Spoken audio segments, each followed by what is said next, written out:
Hey guys, it is time to talk about books I finished in February, but first we need to make the cover page. It is rare for me to feel like using pink or red in my spreads, and this time I felt like it, so it was the perfect opportunity to do a pink spread with Valentine's Day being in February and all that. It's not that I don't like pink, it's a cute color, but I do not feel drawn to it, so I am not using it, nor am I buying pink or overall sweet themed stationery. And it was quite noticeable when I took out all pink stationery I own, and it was not much. I had a couple sticker sheets with pink accents, some flower stickers, few washi tapes, and this small selection of stamp-shaped stickers. Okay, now that I think about it, I might have one more sticker sheet tucked in somewhere, but still not much compared to my academia and overall brown and black themed stationery. After a short brainstorming session, I decided to use those stamp-shaped stickers all over the page. I also played with an idea about having a black background there, but it felt too much, and I was not sure what I would do with the right side of the spread, so I just went straight to it. First, I did my best to arrange all the stickers on the page in a way that no similar colors would be next to each other, so no dark red designs or none of those yellowish colored stickers being next to each other or in line. Was it necessary? Not at all, but it's what made me happy with the layout, and then I could start actually putting the stickers on the page. It took forever to unpeel these backings, but I recently got this mat that holds the backing paper down for you, and it actually works. And I was able to do this so much quicker. Also, I am really excited there were enough designs for me to not repeat a single one on the page. I will do my best to link all stationery I use in this video in the description below. This set of stickers is from Journal Say, which I know has a lot of AI art, and I am trying to avoid that as much as possible and buy from real artists. You know, I love Marigona Suli or Izobova and many other artists, and I love supporting them, but it gets pricey, guys, especially with the amount of stickers I like to use in my spreads. And with the current economics, I really have to budget now, so I am trying to find a balance here. Not that I am planning on switching to stationery from these sites. I will always do my best to support artists and their work. So please share with me and everyone in the comments your favorite artists so we can find new ones to support. I am happy with this page, and I feel like this could be perfect for those of you who feel intimidated by the blank page, or when you don't know what to do, don't want to draw or paint or whatever. Just pick a cute little set of stickers you probably had lying around for forever, let's be real guys, and put them all onto the page. And I think all the stickers being the same shape helped a lot here as well. There was actually only one sticker in different orientation, and I will use that on the next page where I accidentally made a perfect place for it. On the right page, I have a calendar where I will mark all the dates I read my books. This is my favorite page to have in a reading journal. I don't know why, I just love seeing it in my monthly spreads. For the February title, I printed few colored versions because I was not sure how it would look next to all those stickers, and once I decided on the title, it was time to choose the color of the mini numbers I put on the calendar. I love using those. Calendar always looks so much better after. I went with the darker reddish option because it fit quite well with the title, and I knew I would use a lot of pink in the calendar itself, and I did not want this to be too pink. Well, a bit too late for that. For me to know how to fill this calendar, I of course need to know when I read each book. And while I could do that by having some notes on the side, it would need a lot of work. It would be too convoluted and unclear. Believe me, I tried that. So now I am simply printing the Storygraph wrap-up graphic on the cheapest and lowest printing setting possible, and It is enough to give me all the information needed, plus some more that I will use later.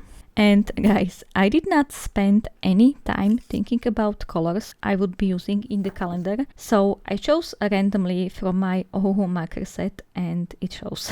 I really need to do my swatches for all of these in my swatch journal because I am too lazy to do mini swatching session before each filming. So it is what it is. I would like this much more if the colors were more muted. Maybe I should have used my Mr. Pen highlighters, but it did not even occur to me at the time of filming. Anyway, as you can see, I am marking only days I actually read the book, and I write the book title over the colored line just because I like to have something more on the calendar except colored lines, and because this time I did not have enough space on the page to write down the list of books I read, so every information is in the calendar. Admittedly, the page still looks bare, especially the spot between calendar and February title, but I had no idea how to decorate this next. I tried to pick some flowers to add here, but I realized I actually do not want any more red or pink in this spread because it was starting to be a bit too much. So I added book pages, my typical go-to, and I think it worked. It would have looked much better if I had a strip of book page also on the left side behind the stickers, but oh well. Lastly, I added some stickers from the other two sticker sheets I picked and the spread was done. I think it turned out really nice despite it not being exactly my cup of tea. Okay, let's finally talk about the books I finished in February. The first one is I Am Glad My Mom Died by Janet McCurdy. I have been thinking about this book recently a lot, so I decided to give it a go, and of course the title drew me in as well. Who was not intrigued by this title, right? Such clever marketing. And I know it's sad to say, but I truly understand why the title is what it is. I do not live in US and I did not watch Nickelodeon as a child, so I was not familiar with Janet or her role, so it might not have hit me like people who did, but the writing was really good and you could tell the situations she talks about had a huge impact on the author. It was raw, it was intense and heartbreaking. The amount of mental and physical pressure on 10, even 15-year-old girl was tremendous and hard to listen to. I was listening to the audiobook on my ways to and back from work, and I often, after coming home, had to have a quiet moment, sit down and think about what I just listened to. This book was very impactful and I am glad Janet was courageous to write and publish this book. She mentioned how she always liked writing and I think it shows. This was one of the better biographies I have read so far. I like to read at least one non-fiction or biography a year. I know it is a low goal, but it's what works for me and I am glad I read this one. For the decoration, I really wanted to incorporate yellow and pink, just as the book cover is, but I do not own any colored paper, so I printed small yellow and pink sections on sticker paper, and I am so happy I was able to somehow match the colors to the book cover. The only yellow stickers I had were in this blogger sticker sheet from Izobova, and it fit kind of okay with the theme, even if the colors were slightly different, so I put those in and I instantly loved this page. The colored papers were a nice idea, but I lost the dots of the journal page, so I was not sure where to write, but thankfully it ended up not being awfully skewed. I also finished Theft of Swords by Michael J. Sullivan, and I am putting it here just because a big part of the cover is yellow.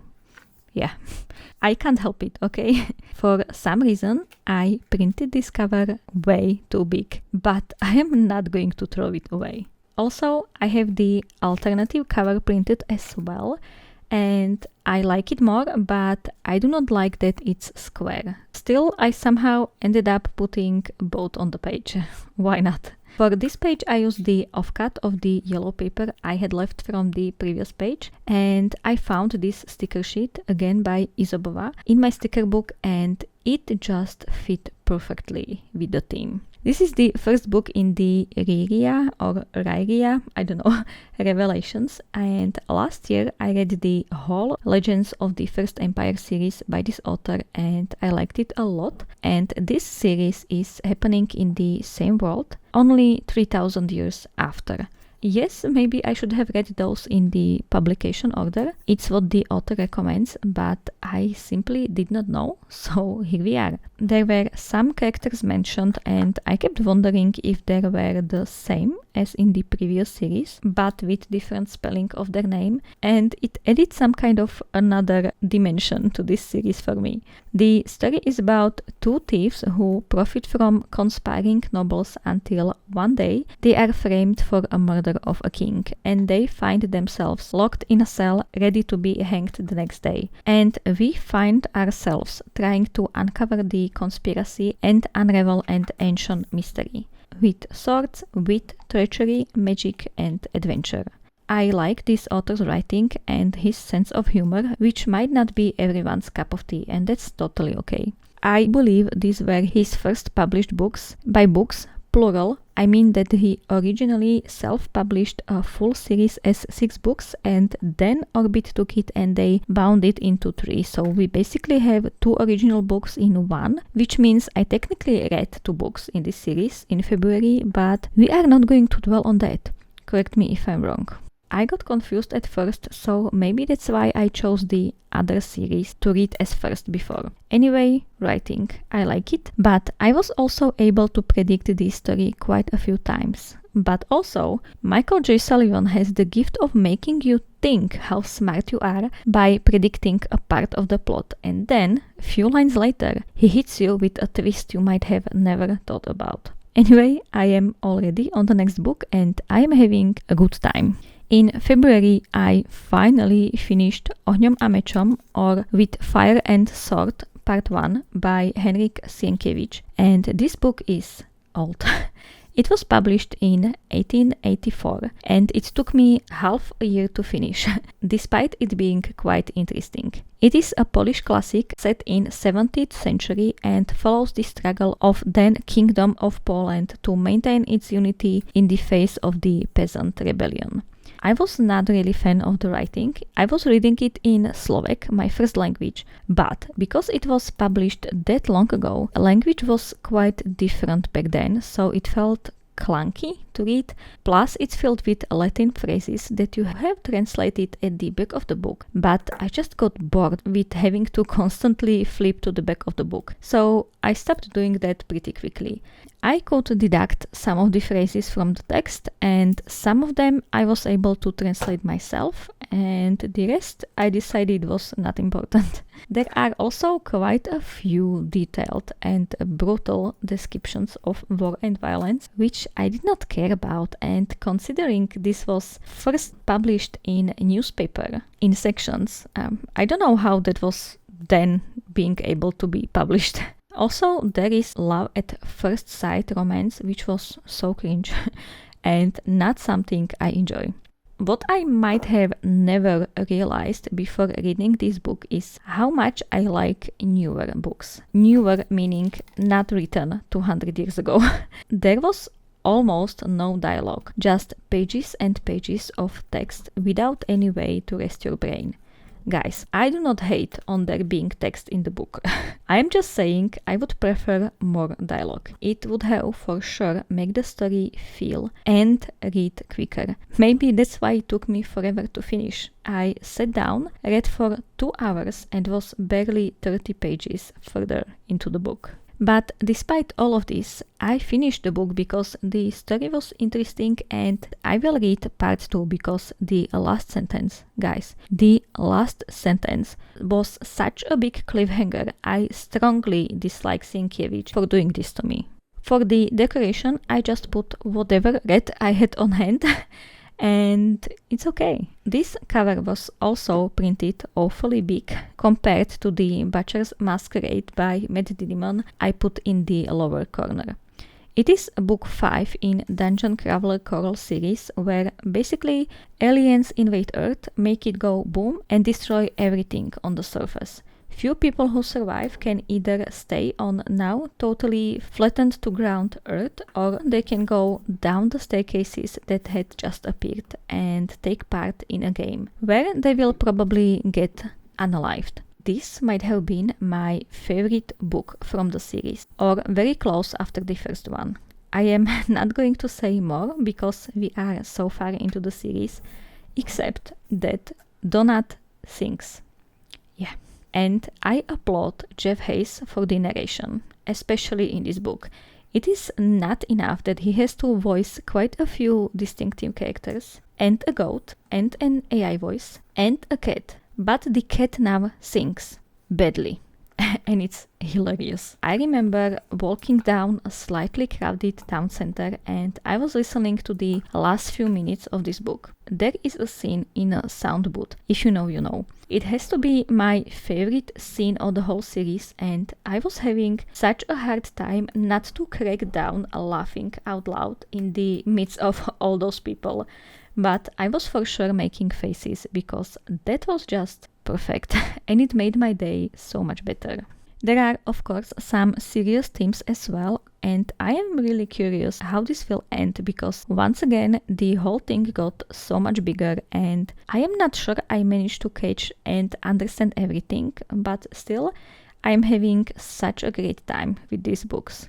Guys, I never know how to decorate Dungeon Crawler Carol spreads, so this time I just used leftover of this yellow sticker sheet, and to be honest, it fit perfectly with the themes of these books. So I am really glad I did not use everything on the first page. That was the last book I finished in February, and now let's quickly fill in my yearly pages at the front of this reading journal. I finished 4 books, so I am going to fill in 4 squares in my reading goal using one of the pinks I have in the calendar.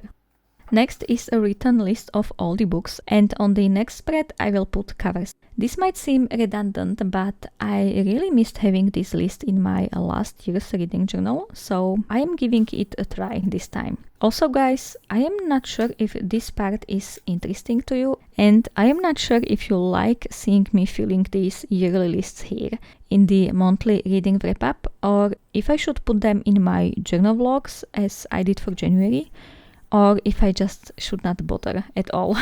Please let me know in the comments. I read 1 book from my physical bookshelf, better slow progress than none, right? And this time I am adding 2 more series in my series tracker, but I was also able to check off 1 book in the already started series, which is nice. Nothing in here. I bought 1 book in February, the I'm Glad My Mom Died, and I already read it, which is perfect. And I am also adding this book into my reading rainbow because it is pretty yellow and I am not sure I will read more yellow book than this one. In days I finished a book, I marked my days wrong the first time, so I had to redo it, but it's fine. It's my fault for not having the months clearly separated, so I was not sure where February started. Now, yearly statistics is my favorite and most anticipated spread to be filled in. I am not going to bore you with all the stats, except maybe I read on average 80 pages a day, counting both books and audiobooks, which is awesome, and average rating was 406, which is very nice. In pages read per book, we are filling in some new categories, which is fun, and I was not sure whether to continue with the same color during the whole year or just do whatever. I even have a color number of the marker I used here in January noted down in the right corner, but guess what? I was too lazy to go look for that marker. So I chose the path with the least resistance for the rest of the year, and I will fill it in with whatever marker I will have at the time. Sounds good. The first candidate for the Hall of Fame is the Butcher's Masquerade, so I am penciling it in. And look at all the progress I made in the A to Z challenge with both authors and titles. It is only going to get more and more difficult from now on. The Year and Pixels is a most elaborate and most fun page for me, and the only reason I can keep up with it is the story graph and their monthly statistics. Remember the calendar I showed you previously? Well, it also has numbers of pages and minutes listened noted for each day. Well, if you input your data each day, which I do. I'd love to have more pastel colored dot markers for this, but I am working with what I have here. For the places I have visited, I totally forgot to write any place down and I could not even remember any, so I am skipping it for this month. The last thing to fill in is my reading bingo, and I was able to use each book for at least one of the prompts. I could have filled in more of the bingo, but I am aiming to use only one book for one square. And that's it, guys. Here is a quick flip through of my February reading pages. If you'd like to see more, here is my latest reading wrap up. Have an absolutely lovely day and I will see you next time. Bye.